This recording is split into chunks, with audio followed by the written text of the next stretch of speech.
So I'm going to talk about is a concept called Naturbia that a colleague, Justina Karakevich, who's back there on the fourth row, and I have been working on for the last few years.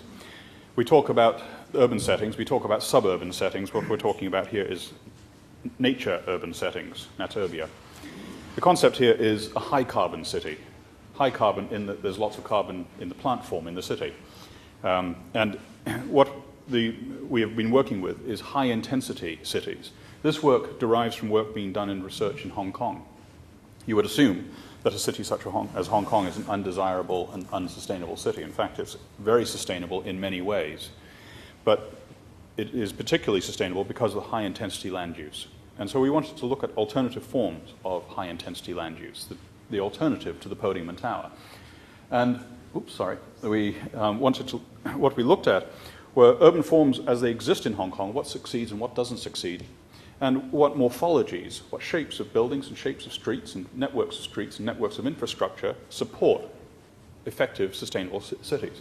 So we looked at modeling urban form and using databases of plant growth, which you can't see here because it's very low resolution in the translation onto this screen, looking at databases of plant growth and integrating plant requirements with morphological opportunities.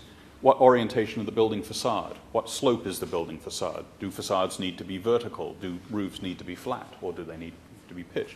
Do we need to consider that the land that we use is at the ground level? Or can we move that ground level to the next level? So we created a city of 200,000 people in an area which normally would be occupied by podia and tower.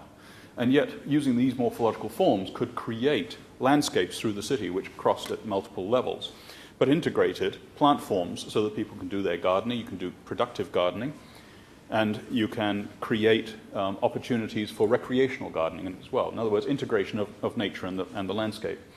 We then translated this into an Australian context in this entry, which was for the Sydney East Darling Harbour competition at the end of 2005, to demonstrate that it wasn't just applicable in a high-density landscape such as Hong Kong, but it has an opportunity to be applied where lower densities are required.